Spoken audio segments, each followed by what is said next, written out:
sejujurnya 5 bulan aja udah cukup berat sih buat saya. Terutama yang saya pikirin ya terutama ya mama gitu, karena mama saya hidup dari kecil sama mama doang gitu kan, berdua aja gitu, jadi ya kepikiran aja gitu sama mama sendirian di sini, nggak ada yang jagain. Kalau saya sih mungkin masih bisa jaga diri gitu, insya Allah dimanapun saya berada gitu. Cuman mama gitu kan, mama kayak perempuan sendirian kayak gimana gitu, kepikiran aja terus gitu. Itu sih yang selalu saya pikirin selama 5 bulan. Tapi kondisi saya selama di sana alhamdulillah baik-baik aja. Dan ya alhamdulillah banget sekarang udah nyampe rumah. Oke, Jeff, selama di rutan ada hal aktivitas atau kegiatan luar yang paling dikangenin nggak Nita? Apa ya? Terutama sih pasti kangen sama mama dong. Itu terutama banget gitu. Tapi di luar dari rumah sendiri mungkin futsal kali ya. Kangen banget sih, itu kan hobi banget gitu main bola. Itu kangen banget main bola. Terus juga kangen naik gunung gitu. Kangen juga sih syuting kerja. Cuman gak ada yang tahu ntar ke depannya gimana. Doain aja ya. Oke Jeff, Daden dari Kobas TV nih Jeff. Ya. Pertama apa sih nanti setelah keluar kegiatan apa yang mau Jeff lakukan? Terus kedua Tante gimana rasanya setelah tahu Jeff akan keluar nih? Apa tadi? Pertama-tama apa yang bakal dilakuin ya? Iya. Ya pertama-tama pasti langsung menuju ke rumah, nggak pakai basa-basi, nggak kemana-mana lagi. Mau banyak yang diobrolin sama mama, cuman kebetulan tadi nyampe rumah itu sekitar 15 menit sebelum wawancara ini, jadi ya udah kita bersih-bersih dulu, cuci muka, ngobrol sedikit sama mama, habis itu kita wawancara sebentar. Habis ini bakal banyak banget yang diobrolin sama mama. Aku juga mungkin pasti akan minta maaf. Terus setelah dari sini ya jelas bakal ketemu sama orang-orang yang sayangin dulu, orang-orang yang prioritas dalam hidup aku. Selanjutnya mungkin aktivitasnya ya itu tadi yang aku bilang, aku bakal jalanin hobi aku lagi sih. Udah 5 bulan aku nggak main bola, terus sudah lama juga nggak ke gunung. Itu suka banget aku naik gunung. Habis itu ya banget bisa main shooting kalau masih ada kesempatan. Oke, pertanyaan kedua Tante. Iya, ya bersyukur alhamdulillah banget, senang banget Cep udah bisa pulang, balik lagi sini kumpul sama mami.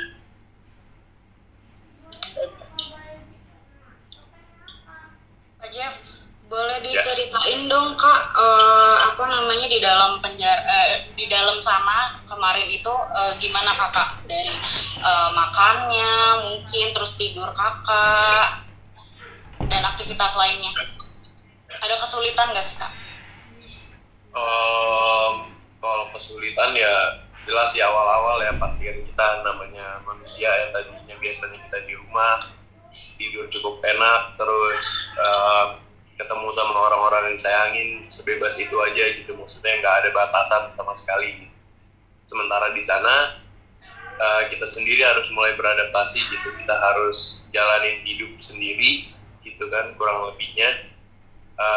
Terus juga dengan suasana yang baru, tempat yang baru, cara makan yang baru, cara kehidupan yang baru. Cuman alhamdulillah semuanya bisa aku lewatin sampai sekarang. Dan ya walaupun beberapa kali sakit di dalam penjara, cuman alhamdulillah sekarang aku ada di rumah. Ya Jeff, halo. Halo. Halo Jeff, Halo, Mira. Kak. Akhirnya ya alhamdulillah Jeff bisa keluar ya, bebas. Hari ini tadi jam berapa, terus siapa yang menjemput, berapa lama prosesnya, dan apa ya, pelajaran apa sih yang diambil di dalam di dalam di dalam sana selama ini, selama 5 bulan ini, pelajaran apa atau hikmah apa yang Jeff ambil selama di sana? Pertama tadi jam ya. Sebenarnya tuh kiranya tuh aku dilepas intinya itu tadi sekitar jam 5 sore ya, kalau nggak salah jam 5, jam setengah 6 lah menjelang maghrib. Terus pulangnya naik apa, aku putusin diri aku sendiri pengen naik kendaraan online gitu, pengen naik kendaraan umum aja gitu, karena aku pertama pengen ngasih surprise ke mama gitu, nggak ngasih tahu. Terus juga tadinya mau dianterin sama pengacara saya, cuma saya bilang nggak usah karena saya pengen banget punya waktu berdua dulu gitu untuk ngobrolin segalanya sama mama.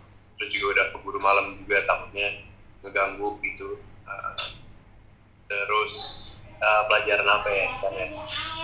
Banyak banget sih sebenarnya, banyak banget. Pertama mungkin pelajarannya yang paling saya dapetin tuh betapa berharganya orang-orang yang aku sayangi. Hidup tanpa mereka tuh rasanya kayak beda banget gitu rasanya. Walaupun ya beberapa kali kita bisa tetap kontekan, walaupun nggak segampang itu, nggak semudah itu, beberapa kali juga kita bisa ketemu, walaupun nggak sesering itu, nggak sesuai nggak kayak di rumah gitu kan. Itu sih maksudnya ya apa ya, orang-orang yang disayang sama saya sendiri itu sangatlah punya apa ya, apa namanya, kayak porsi besar gitu dalam hidup saya, kayak ya begitulah intinya. Saya apa gimana ya, bingung gue.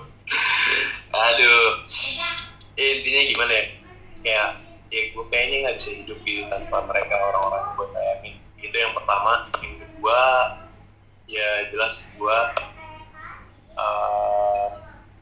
cukup menyesali sih, karena gue udah melakukan kesalahan dan dosa gitu kan, makanya gue ada di situ gitu. Gue menyadari itu gitu, tapi gue nggak mau terlalu banyak membuat perasaan penyesalan itu berlarut-larut atau sedih berlarut-larut. Karena masalahnya udah terjadi, maka step selanjutnya harus gue cari solusinya, bukan masalahnya yang gue tambahin gitu. Jadi karena gue nyadar gue buat salah, gue buat dosa, ya jelasnya solusinya itu ya gue harus deketin diri sama yang di atas gitu, sama Tuhan. Itu di sana benar-benar berasa banget sih bedanya sama di kehidupan gue sebelumnya gitu. Gue makin menyadari gitu kalau emang gue nggak bisa apa-apa tanpa Tuhan. Gue bukan apa-apa tanpa Tuhan. Semuanya yang terjadi itu atas izin Tuhan. Semua benar-benar semua yang terjadi itu atas izin Tuhan. Mungkin ketiga pelajarannya yang bisa diambil, betapa berharganya hal-hal kecil sih. Segalanya, benar-benar segalanya gitu. Dari makanan, even makanan yang mungkin kita nggak sukain gitu, tapi ketika melihat orang lain dapat makanan yang kita kurang sukain, buat mereka itu berharga banget, sebegitu berharganya. Jadi kayak makin nyadarin aja gitu kalau makanan tuh, apapun makanannya, kalau bisa kita habisin, harus sesuai porsinya ketika kita ngambil gitu. Jadi jangan sampai berlebihan sampai kita nggak ngabisin, karena itu akan sangat berharga untuk orang lain gitu. Terus apalagi banyak banget sih sebenarnya pelajaran di sana sih. Kita juga di sana kan, aku satu kamar nggak sendirian kan, ada orang lain juga gitu. Jadi aku belajar bertahan hidup dengan orang baru gitu. Aku belajar hidup di sana dengan toleransi yang harus lebih besar, karena ya di sini kita dipertemukan orang-orang baru ini yang baru kita kenal. Ya gimana ya, ini mau nggak mau harus kita jalanin sama-sama gitu, suka nggak suka gitu. Kita tetap harus toleransi sama-sama supaya kita ya nggak banyak keributan gitu, tetap damai-damai aja gitu. Ya kurang lebih itulah kepanjangan. Oke. Kalau boleh tahu Kak, di sana ada berapa orang Kak di dalam kamar? Iya. Di kamar apa? Di kamar itu 7 orang terakhir. Oke Jeff, Dadan dari Kompas TV nih Jeff. ini mungkin pertanyaannya agak ini ya, tapi Jeff kan kemarin 5 bulan berada di tahanan ya, di sel ya. Kemarin ada kejadian lapas Tangerang, mungkin Jeff mendengar ada kecelakaan, ada insiden yang tidak diinginkan, yaitu para napi terbakar ya, kebakaran lapas. Nah, kamu sendiri merasakan nggak ketakutan berita-berita yang di luar sana sampai kamu merasa waktu berada di dalam itu merasa ketakutan nggak? Ada perasaan ketakutan nggak dengan kejadian itu? Sebenarnya kalau rasa ketakutan itu nggak boleh terlalu dibesar-besarkan sih ya, kalau menurut saya pribadi gitu.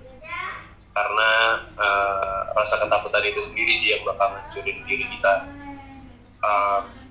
Jadi saya lebih percaya aja kalau emang udah waktunya, mungkin emang udah waktunya gitu, kita yang harus ikhlas gitu. Kayak apa yang udah terjadi sama saya, kenapa saya harus masuk penjara gitu ya, saya mau nggak mau harus mengikhlaskan ini udah terjadi gitu. Saya nggak boleh berlarut-larut untuk sedih, untuk apa gitu. Saya harus nyari solusinya, saya harus move on gitu. Gimana caranya saya harus hidup di sini. Terus balik lagi ke kasus lapas Tangerang yang kalau nggak salah ada 41 korban yang kebakar, yang meninggal. Saya turut berduka cita, ya kurang lebih 41 atau 44 gitu. Saya turut berduka cita untuk semua korban, semoga bisa diterima di sisinya yang terbaik, dan untuk keluarga-keluarga korban juga. Nah, cuman saya baca-baca sih kalau nggak salah kurang lebih kenapa bisa itu terjadi. Salah satu problemanya itu karena overload ya, kalau nggak salah ya, overload dari tahanan itu sendiri ya, yang harusnya kapasitasnya mungkin harusnya misalnya 500, mereka mengisinya sampai lebih gitu, 1000 atau berapa aku nggak tahu. Dan itu sendiri kalau nggak salah setelah disurvei dari mana ya, aku lupa bacanya, kebanyakan itu dari tahanan narkoba ya kalau nggak salah sih. Aku pun nggak tahu apa solusinya dari itu gitu. Aku pun juga nggak tahu harus bagaimana gitu, mungkin pemerintah kah atau dari manakah yang harus bergerak.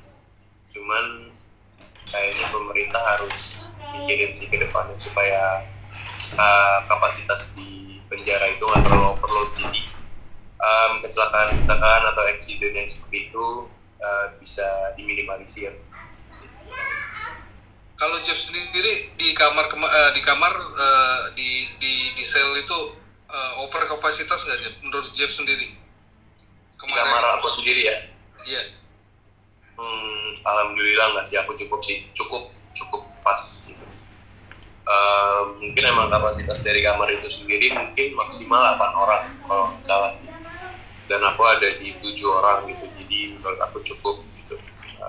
Nggak terlalu sedih, nggak kebanyakan juga. Cuman beberapa kali aku lihat di kamar lain, dan mungkin aku juga sempat ngerasain gitu, pas di sel atas gitu. Emang overload sih. Aku nggak bisa ngomong berapa orangnya gitu, aku juga nggak mau ngomong di kamar berapa atau gimananya gitu. Cuman aku beberapa kali ngelihat dengan mata kepala aku sendiri, emang ada beberapa tempat yang overload tahanan. Kak Jeff, mau tanya saat kakak di dalam sana, mungkin ada nazar atau janji kakak saat kakak akan bebas dari masa hukuman kak?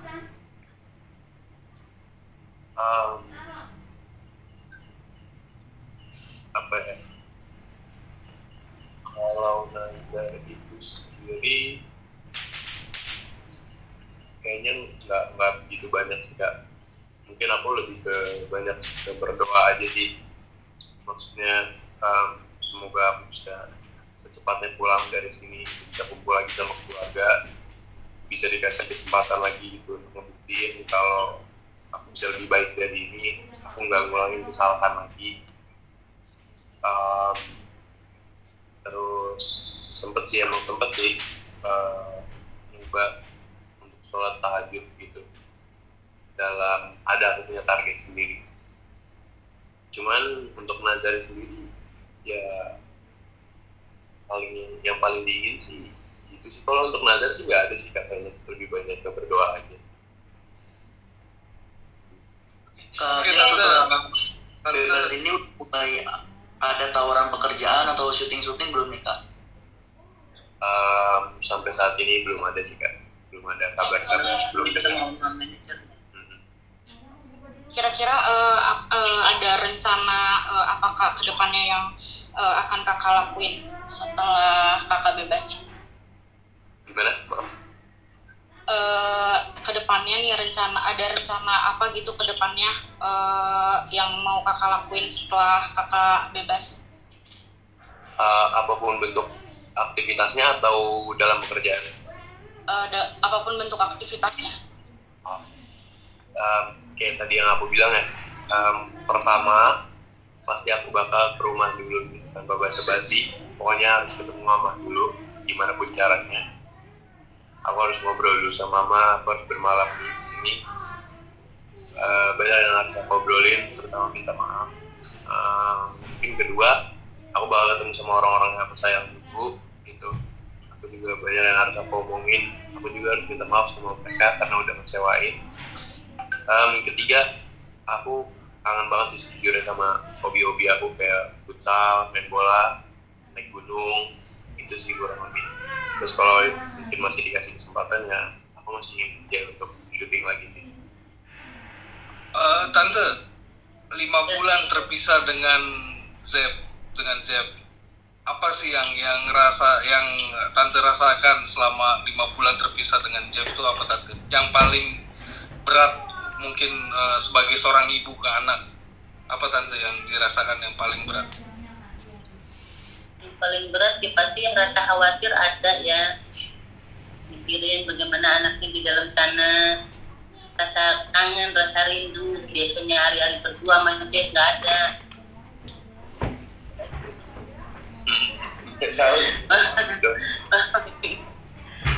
Ya sejauh itu guys paling. Tapi ya selama Jeff di dalam apapun itu, Mami nggak mau terlalu berpikiran yang enggak, cukup doa dan serahkan saja sama Allah. Yang terbaik buat Jeff. Itu aja. Selama 5 bulan selama 5 bulan di dalam Jeff, Tante selama jenguk apa yang biasa Tante bawa untuk Jeff, Tante?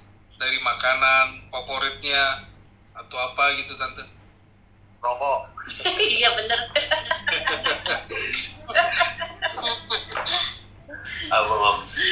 Ya paling pakaian bersih, handuk, ya rokok sih ya pasti ya. Makanan spesial yang diminta enggak ada ya Cek ya. Enggak ada spesial, enggak apa aja lah. Kadang ya bawain buah, kadang bawain ya cemilan apa aja. Enggak ada yang spesial. Sorry, Gio dari Komparan.com mau tanya, Ya, ini kan udah bebas murni nih, terus kemarin dengar ada rencana mau jalanin rehabilitasi mandiri, itu bakal dilakuin nggak? Terus buat Tante atau buat Jeff juga deh, gimana sih cara memproteksi diri setelah kejadian kemarin nih? Mungkin kan ya semua juga nggak mau terulang lagi ya kayak gini. Jadi gimana cara memproteksi diri dari kalian?